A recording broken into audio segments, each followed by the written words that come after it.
Hey guys, this is Luna Oak, and welcome to this week's WAZA Weekly Update, where we give you a quick recap of the most exciting things in the fighting game community over the last week.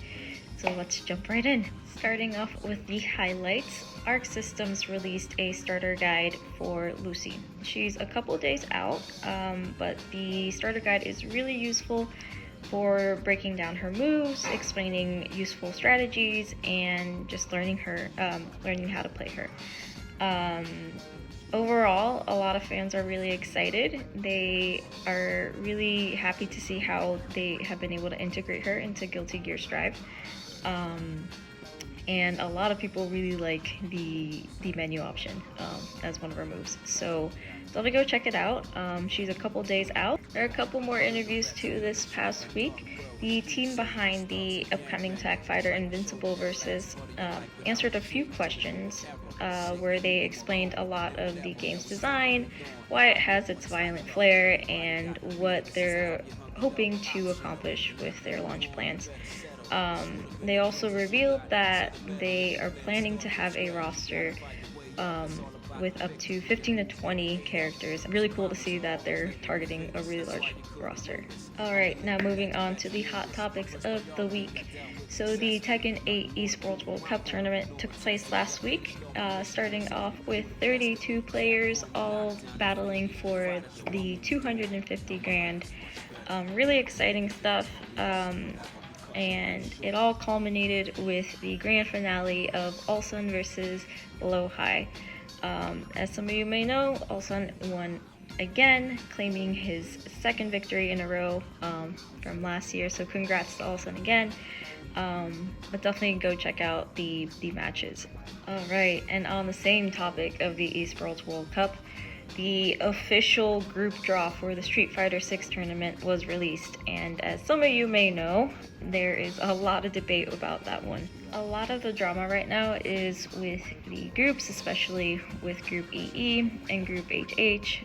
So for example, Group EE has Xiaohai, Punk, and Kakuru all in one. Group HH has Goichi and Blaz. And yeah, there's just a lot of imbalance, at least that's what it seems like. But something to keep in mind is that the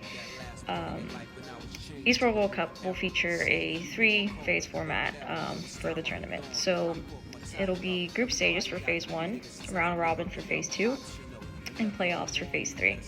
So just to get a sense of how this is going to play out, the 48 players are split into these 12 groups. And then each group will play a double elimination bracket. After that, all the matches are first to 3 wins. So the group winners will then advance to phase 3, which are the playoffs, and then the group runner-up will advance to phase 2, which is round robin.